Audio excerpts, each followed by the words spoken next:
Muy buenas tardes a todos los seguidores aquí en este gran diplomado con los entrenadores, profesor desde el departamento de Nariño, ampliado a todo Colombia y quiso Suramérica, quiso Centroamérica, quiso el Caribe también participar y le ampliamos la inscripción a todos ellos y tenemos hoy la grata presencia del gran inspirador de CEPALAC, el Centro de Pensamiento Deportivo de Latinoamérica, el profesor, exentrenador, expresidente de la Federación de Chile, director académico de todos los proyectos alrededor de el atletismo universitario. Profesor Juan Luis Carter, muy buenas.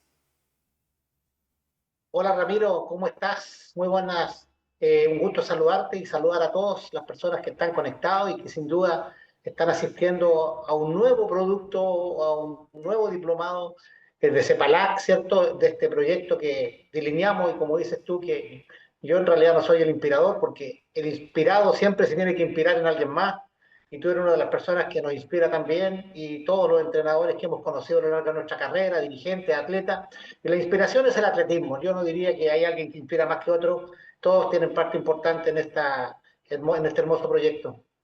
A ver, profesor Carter, este diplomado para líderes deportivos, ¿cómo comenzó usted su vínculo con el atletismo que lo llevó a dedicarle toda la vida como entrenador, como dirigente deportivo, como docente, como gran profesor universitario? Mira, la foto que está atrás mío es la foto que primera vez que yo corrí en un campeonato en Santiago.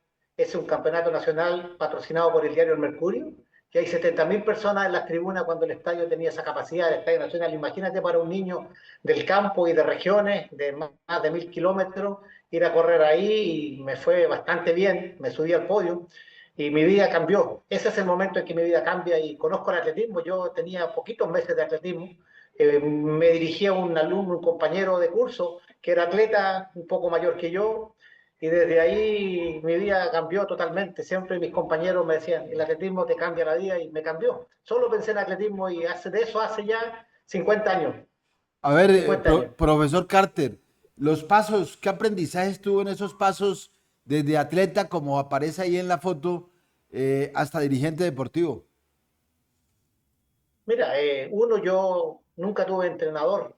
Sí tuve algunas personas que me aconsejaron, pero yo fui precoz. A los 15 años fui atleta de nivel nacional, medallista, hasta los 18. Y a los 16, 17 años yo ya estaba en la universidad, con 17. Y a los 20, 21 ya era profesor. Y nunca tuve entrenador. Y a los 18 años tuve la fortuna que cayeron en mis manos tres atletas talentosos. Y a los 18 años ya tuve tres campeones medallistas nacionales en medio fondo.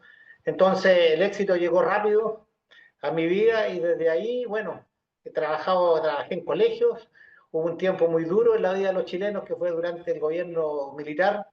Este es un campeonato que organiza el diario El Mercurio, que era uno de los mayores defensores de esta propuesta del gobierno militar y que fue a hacer deporte y yo digo siempre que sobrevivimos gracias al atletismo, gracias al deporte. Hubo mucho deporte, la gran puesta de Chile que recorría todo Chile uniendo al país y habían hitos que tenía el gobierno y mi primer aprendizaje fue que el deporte te hace un mejor ciudadano, una mejor persona y posteriormente en la universidad había poca gente que se dedicaba al atletismo en aquel entonces, ya fui entrenador de la universidad, profesor de la universidad donde estudié, profesor del colegio alemán de Temuco, de los colegios privados y de los colegios públicos, pero finalmente opté por ir a trabajar en un colegio público porque había mayor necesidad y mayor hambre. Y en ese momento yo decía, donde hay más hambre, hay más atletismo y hay mejores atletas. Hoy día ha cambiado un poco eso, ya no hay hambre y hay que buscar otras motivaciones, pero creo que el aprendizaje más grande que yo he tenido a partir de ese momento, que soy el de polera color zanahoria y naranjo que está, con el pelo muy largo, eh, y hasta ahora ha sido que lo mejor que me pudo haber pasado es el atletismo.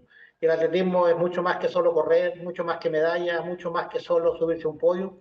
Tiene que ver con amistad, con mirada, con paradigmas, con otras cosas que hoy día cada día son más relevantes, más importantes y más evidentes. Profesor Carter, formarse en los 5 niveles de la IAF Atletismo, hoy World Athletics, ¿qué significó para usted? Breve. Sí, Ramiro, mira, yo hice el curso nivel uno de World Athletics y tengo que confesar algo que no le he confesado a nadie. Yo hice el uno y el número 5 de manera excepcional, porque yo hice una reclamación cuando hice el nivel uno. Y esa reclamación me permitió, en ninguna parte dice que uno tenía que hacer el nivel 2, el nivel 3 o el nivel 4. Eso no está establecido. Y usted entenderá que yo siempre he sido un medio disruptivo. Por lo tanto, sí tomé cursos de especialización de diferentes niveles. Pero yo no sé si se da el nivel 3. Pero hay cursos nivel 3, ¿me entiende? Porque uno puede seguir un conducto, pero yo hice el nivel 5, que es el director de desarrollo, y me fue bastante bien, aprendí mucho, pero sí conozco todos los niveles, ¿me entiende?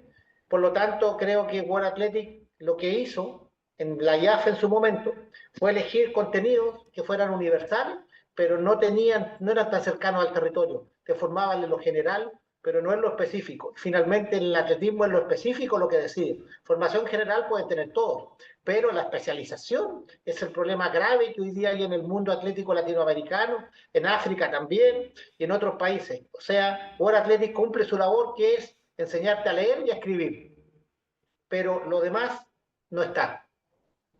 Profesor Carter, usted de la escuela en que considera que el atletismo es la combinación de la ciencia y el arte.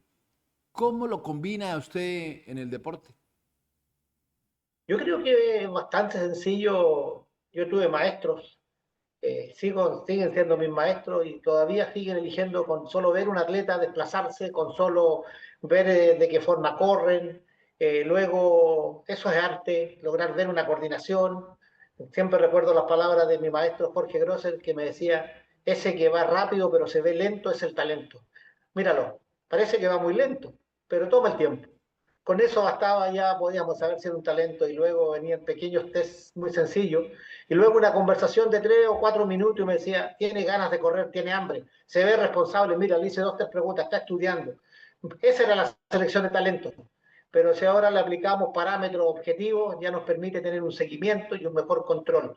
Yo creo que el arte no debe morir nunca, porque finalmente el arte es lo primero, la primogenia. No nos olvidemos que todas las ciencias parten de una sola ciencia, que es la filosofía. Y la filosofía tiene que ver con la estética y con el arte. Si tenemos eso bajo control, vamos a tener sustentabilidad. Doctor Carter, usted ha sido siempre un trabajador del atletismo en donde une el método científico y el trabajo en la pista. Eso nunca se debería separar. ¿Cómo es su reflexión al respecto? Sí, mira, yo creo que finalmente uno viene de un tiempo anterior al que estamos viviendo hoy día, que tiene otro vértigo, otra velocidad. Yo aprendí de maestros que de alguna manera llegaron a tener un gran nivel como deportistas y como entrenadores. Y el inicio de toda la ciencia finalmente es la filosofía. La filosofía, donde la otra ciencia no llega, la filosofía llega. Es decir, si estudiamos a las personas, la filosofía debe estar. Por lo tanto, toda ciencia nace de esa concepción. Y si no hay una filosofía detrás, y no nos olvidemos que la filosofía tiene una rama que es la estética. Y la estética tiene que ver justamente con eso, con el arte, con formar personas a través del deporte, pero también conseguir resultados deportivos donde la ciencia hace lo suyo, que permite hoy día ser mucho más asertivo en las evaluaciones, en los test y en el seguimiento, y permite también que los deportistas prolonguen su carrera con menores lesiones, por ejemplo. Pero hay mucho sentido común en la formación, que nosotros la podemos llamar arte. Finalmente, el que elige el método de entrenamiento es el entrenador. Y el entrenador, desde la percepción, ¿cierto? Desde la concepción del beneficio del deportista, es que elige. Y yo, una frase que siempre la tengo presente, de un gran entrenador, mi maestro Jorge Grosser, él me decía, mira, ese atleta está corriendo muy rápido porque yo lo veo lento. Y eso se asimila a lo que es la cibernética, de primero o segundo orden, que uno puede ver en otra dimensión. Eso es arte del maestro que ya está entregando conocimiento y enseñando. Y por lo tanto, ¿por qué lo veía lento? Porque el atleta era altamente coordinado, tenía mucha estética en el desplazamiento y podía determinar en la forma que caminaba, con una simple pregunta, dos, tres preguntas, decir, mira, es un tipo ordenado en su vida, la forma que me responde y tiene deseo de superación. Entonces, hoy día le aplicamos ciencia, todos son test de laboratorio y todo, pero hoy día en Latinoamérica seguimos alejados de los laboratorios, seguimos todavía muy lejos de la detección de talentos como debe ser, por lo tanto, el arte nunca va a morir, porque es parte intrínseco de las personas y la ciencia debe seguir creciendo, pero ser cada vez más humana y más cercana a donde están las personas y no encerradas en los laboratorios. Profesor Carter, el papel que cumple la universidad en la formación de los entrenadores y en su experiencia como atleta, como entrenador y como docente, como profesor. Ese avance del conocimiento deportivo, ¿cómo se da? Sí, mira, yo creo que las universidades fueron creadas por la sociedad con un propósito determinado que es generar conocimiento, sostener, guardar el conocimiento, y creo que de alguna manera se han alejado de la realidad. Hay poca conexión con la realidad. El cumplimiento de estándares, de acreditaciones, de modelos, hace que la universidad tenga menos tiempo. Están centrados en temas administrativos, en el tema de las publicaciones, que hoy día se reciben recursos, los académicos, por lo menos en Chile, reciben muchos recursos por una publicación, por lo tanto eso es más beneficioso en lo económico, y las universidades se han transformado en eso, en una generación de papers que muchas veces un grupo pequeño lee, se leen los especialistas, o sea, esta especialización que es como saber cada vez más de menos. Se nos ha alejado un poco, creo que todavía está tiempo de volver. En nuestra universidad explícitamente dice que debe haber cabida para los talentos, para desarrollar los talentos, apoyo a los talentos, en la ley del deporte, pero es un poco letra muerta porque simplemente no se está haciendo, hablo por mi país, y me imagino que en la medida que Chile en ese sentido ha sido un poco líder en la acreditación, certificación y estandarización, y a medida que se avance hacia eso va a ser más difícil. El futuro se ve no tan con tanto augurio, por lo tanto es muy importante lo que podamos hacer nosotros desde CEPALAC, darles espacio, ese, digamos, resguardo, esa, si se quiere, incubar a los deportistas, creo que es muy importante. Profesor Carter, le pido brevedad en estas respuestas siguientes. Usted es conocido internacionalmente por esa transformación que hizo en la Federación de Chile de Atletismo con más de 70.000 inscritos y simultáneamente construir una red nacional de entrenadores. Cuéntenos sobre eso, brevemente. Uno, la tecnología. Es una deuda que ya tenemos. Estamos muy tarde en el atletismo con la tecnología. Hay que tener inteligencia artificial, hay que tener bases de datos, hay que tener eh, una web que se relacione con el conocimiento, una web science, que de alguna manera los entrenadores puedan acceder de manera gratuita. Eso por un lado. Y por otro lado, si no somos capaces de formar nuestro propio capital humano, no vamos a entrar en la vía del desarrollo. Vamos a seguir dependiendo. O sea, lo ínfimo, lo más importante que tiene la sociedad actualmente es el conocimiento, la sociedad del conocimiento. Si el atletismo latinoamericano no entra en esa senda, simplemente va a depender de otros y lógicamente que los talentos van a ir donde ese otro, el entrenador que no maneje la tecnología, simplemente no va a quedar cesante, pero va a tener menos atletas, va a tener menos opción y va a quedar postergado. Son las dos cosas que yo me propuse, que era tener el conocimiento y formar nuestro capital humano para tener independencia y incorporar la tecnología que permite de alguna manera tener, al día de hoy, hay 72.000 atletas en Chile, en el momento que yo fui presidente había 63.000, esto ha seguido creciendo y ¿cómo lo sabemos? Día a día gracias a una plataforma que está ahí informando de todos los resultados y los rankings y se permite, uno puede hacer evaluaciones, puede hacer prospectiva, puede proyectar hacia el futuro. Esa es mi respuesta, Ramiro, de manera sucinta. A ver, otro aspecto muy positivo de su paso como entrenadora dirigente de atletismo fue haber construido esa cultura deportiva, la gobernanza y la transparencia, muy importante para poder liderar proyectos con principio firme.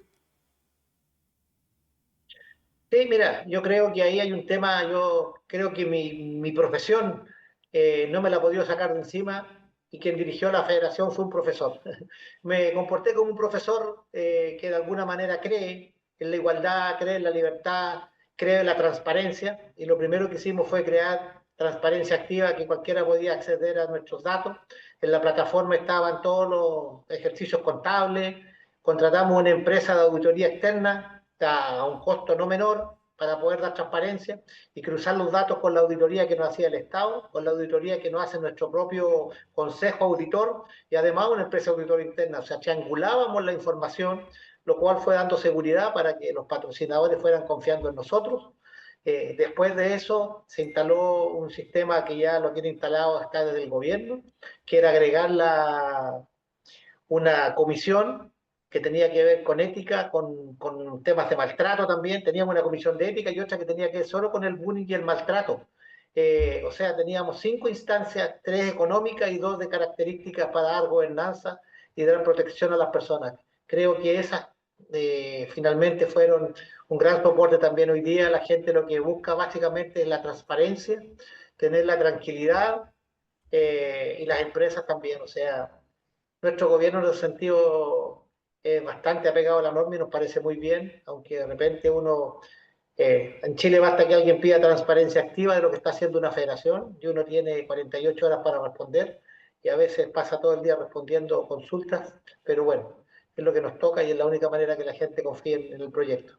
La motivación principal del profesor Juan Luis Carter para haber liderado, gestado el Centro de Pensamiento Deportivo Latinoamericano, CEPALAC. Sí, mira, yo siempre pregunto, ¿quién está pensando el deporte en Chile? Le pregunto siempre a los dirigentes, ¿dónde se está pensando? El gobierno no lo está pensando. Los clubes están preocupados de obtener los puntos, de tener los atletas. ¿Quién está Las universidades no están pensando el deporte.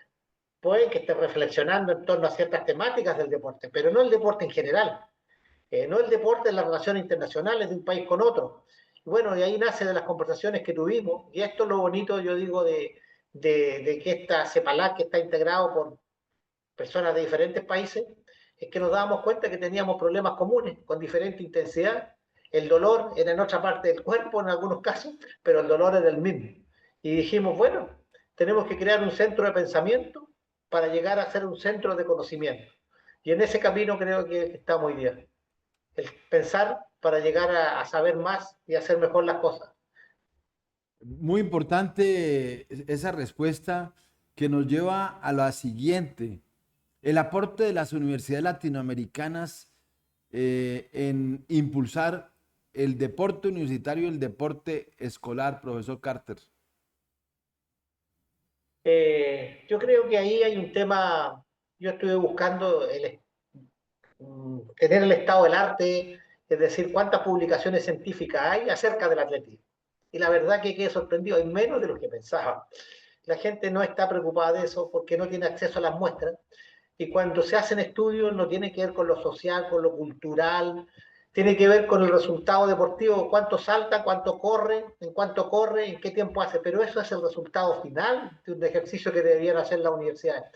Las universidades no están pensando mucho eso y están alejados también a través de la formación. O sea, hoy día tenemos profesores de educación física o profesores de alguna asignatura, pero también tenemos preparadores físicos que se están formando. Pero el deporte escolar corresponde al Estado, corresponde a los gobiernos nacionales, gobiernos locales, gobiernos regionales.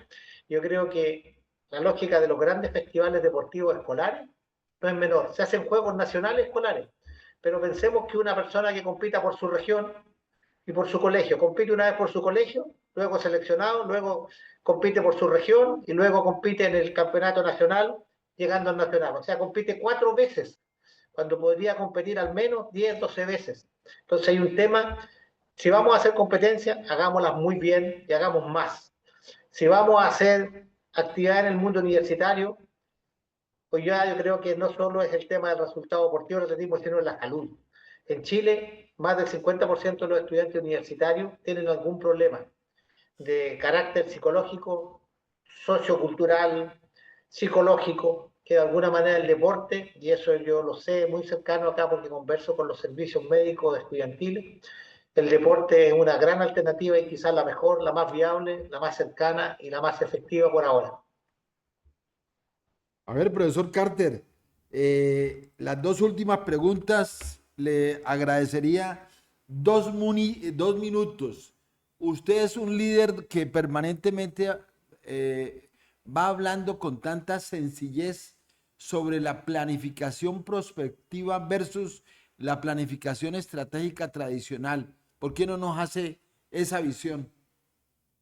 Sí, mira, bueno, la Federación Atlética, me faltó decirlo, cuando se hizo en planificación prospectiva. Primero teníamos un plan estratégico y luego nos dimos cuenta que ese plan estratégico era casi imposible cumplirlo aplicando el típico FODA, ¿no? Fortaleza, oportunidades, debilidades y amenazas. Y dijimos, pero nos pasa como el que no tiene nada, tiene que hacerlo igual, lo vamos a hacer igual. Y nos encontramos de cara con la planificación prospectiva que lo que hace, mira el ahora desde el futuro. Y uno puede saber, si hoy día uno sigue el alza del dólar, puede saber a cuánto va a estar el dólar en 3 años más. Puede saber las tendencias, la moda, cuánto dura, la diferencia entre una ola, ¿cierto?, que pasa y dura poco, como muchos artistas, por ejemplo. Después tenemos la moda, que es lo que siempre se está repitiendo y toda la gente lleva, lo que hace la mayoría cantidad de la gente. Tenemos las olas, que es lo que llega a un pico y cae. Hoy día uno puede estudiar así. ¿Dónde se estudia esto? A partir de la Segunda Guerra Mundial, después del nazismo, cuando los europeos, teniendo tanto conocimiento, teniendo universidades de élite, teniendo todo el conocimiento, dicen, no nos dimos cuenta que el nazismo podía llegar a hacer esto. ¿Por qué? Porque estaban mirando desde el presente al futuro y no lo que podía pasar en el futuro. La planificación prospectiva como que deja de lado un poco la debilidad y la amenaza, porque siempre va a estar, pero busca la oportunidad, solo como el goleador, como el que hace el gol, busca la oportunidad de hacer el gol y busca también, ¿cierto?, la fortaleza. Todos somos fuertes en algo, todos somos fuertes en algo. Colombia es fuerte en talento, en velocidad. Chile en lanzamiento. Somos fuertes en algo. ¿Tenemos más infraestructura en Chile? Quizás sí, pero ustedes tienen altura, etcétera. Entonces hay que buscar la fortaleza. Y en eso es la perspectiva en el fondo. O sea, lo que busca es anticiparse y mirar desde el futuro hacia el presente. Usted hizo el milagro de Cepalac en desarrollar una convocatoria de entrenadores de campeones y medallistas olímpicos, mundiales, de líderes deportivos muy caracterizados internacionalmente a una comunidad deportiva que estaba ávida de esa capacitación como es la latinoamericana. Eso indudablemente fue muy exitoso. ¿Se siente satisfecho? Demasiado satisfecho. A veces uno nunca está conforme con lo que obtiene, pero haber tenido 7.000 visitas en algo que nunca esperamos y haber tenido 1.500 inscritos oficialmente y luego haber creado esta federación universitaria que parte con 400, siempre decíamos contigo que tengamos 20, con 15 se puede partir, con 10 también, pero tener esa cantidad, y ayer ya tuvimos la primera reunión para constituir la federación universitaria en Chile, demuestra una cosa, que había mucho más necesidad de conocimiento que la que nosotros habíamos prospectado. Había la necesidad, pero esto superó las expectativas. Y eso significa que ya los cursos de World Athletic que enseñan a leer y a escribir no son suficientes. Pero hay que seguirlo haciendo porque todavía hay países que necesitan aprender a escribir y a leer. Bueno, finalmente, profesor Carter, constituye y lidera en Tokio usted con un equipo la Federación de Atletismo Universitario de Latinoamérica. ¿Cuáles son sus perspectivas para ese logro y ya de resultados inmediatos en la búsqueda de construir un mayor atletismo escolar y un mayor atletismo universitario? Yo diría que básicamente los latinos, porque uno se empezaba a encontrar con entrenadores de países de Asia, de África, de Norteamérica, que eran latinos, eran entrenadores latinos. Entonces, lo primero que uno tiende a reflexionar, ya, pero ¿y por qué no están en Latinoamérica? Lógicamente porque pagan menos, porque hay menos acceso a la infraestructura o porque a veces nadie es profeta en su tierra, es el dicho, ¿no? No se les reconoce los méritos a nuestros entrenadores.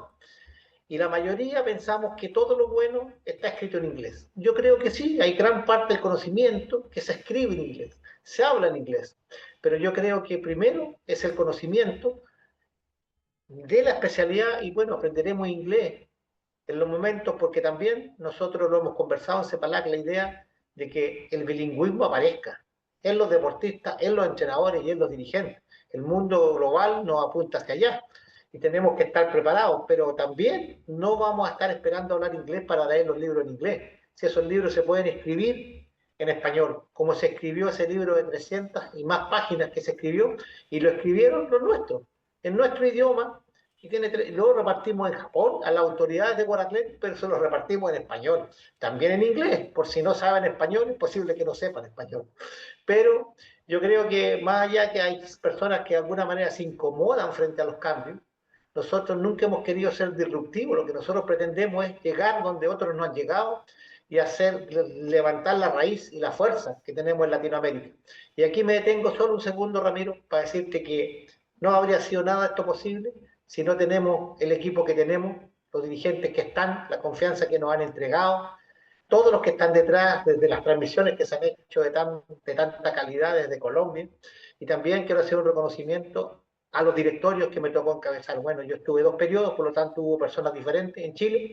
Todos estos cambios que de repente dicen el milagro de Chile, los resultados de Chile, que estuvo peleando para ser la mejor federación del mundo, fue elegida la mejor del área, pero sin el equipo que estaba detrás, que comprende, que a veces calla y que a veces habla y que a veces debate y que a veces acepta por solo la confianza, es lo que siempre hay que buscar. Los latinos tenemos eso. Tenemos que aprender a confiar entre nosotros, pero también nosotros volvernos confiables, que el otro confíe en nosotros. Y para eso hay que predicar con el ejemplo, hay que ponerse adelante y tirar alguna vuelta de la carrera larga esta que estamos corriendo. Eso. En un minuto, profesor Carter, usted nos finaliza esta disertación para un diplomado a los profesores, entrenadores del departamento de Nariño, ampliado a todo Colombia, al continente latinoamericano. Las recomendaciones que usted le hace a ellos. Mire, yo sé que en Nariño hay una universidad, hemos tenido profesores de esa universidad que han venido por acá, que han venido y el conocimiento está equiparado en la universidad. Un doctor es un doctor en cualquier parte del mundo, pero un entrenador no es igual a otro entrenador. Hay un compromiso ahí, yo creo que hay que acercarse a esa universidad, seducirla. Hay tanto que escribir con lo que están haciendo los entrenadores ahí, como lo están haciendo en Chile. Yo no me atrevería a darle consejos, porque estoy seguro que ellos los tienen, pero hay un dicho muy antiguo que dice, consejos vendo, pero para mí no tengo. A veces ¿Lo los repites? consejos que vendo, ¿Cómo es? consejos vendo, pero para mí no tengo. De acuerdo. Es un dicho que, claro, uno va a buscar consejos a otra parte y mi amigo es de un español, ¿no? Antonio Postigo, de un gran entrenador español que estuvo en Chile y nos marca. Mi hijo entrenó con él y siempre replicamos eso cuando nos vamos pidiendo consejos. Claro, uno puede dar consejos, pero con respeto, y creo que también nos podrían dar consejos a nosotros. Lo interesante sería cuando nos juntemos los chilenos con los colombianos, los de Nariño con los de Osorno, porque yo soy de la región de los lagos, estoy a 1000 kilómetros de la... Todavía tenemos frío acá, todavía la primavera nos amenazó y no ha llegado, pero eso diría yo, acérquense a la universidad, seduzcan la universidad, pidan que la universidad organice cosas, porque la universidad también tiene que certificar su vinculación con el medio. Cómo se relaciona con el medio, cómo lo interviene, cómo trabaja con su territorio. Y no nos olvidemos que cuerpo y territorio son uno solo. Los colombianos lo saben mejor. Tienen diferentes bailes, danzas, paisajes, colores, son mucho más diversos que nosotros. Nosotros, de alguna manera, nos cuesta menos porque somos más lineales, somos menos. Tenemos una sola carretera que nos cruza entero, por lo tanto nos vemos, pero la fuerza de Colombia está justamente en la diversidad, en que son diferentes. Y si se tratan de poner de acuerdo, a veces se vuelve más difícil. pero yo creo que cada uno puede aportar a una causa común, y hoy día la causa común se llama CEPALAC. Muchas gracias, profesor Carter. Muy generoso por su exposición tan clara, tan detallada y sobre todo con tanta pasión. Muy buenas tardes, le decimos desde Colombia y gratitud por sus conceptos técnicos, educativos, formativos, tecnológicos y ante todo prospectivos. Muchas gracias. Gracias a ti, Ramiro, y encantado, somos parte de un proyecto, y un abrazo grande para todos los entrenadores, dirigentes, atletas de Nariño, que sigamos adelante juntos y podemos hacer la patria grande, ¿no? Latinoamérica. Un abrazo. Gracias.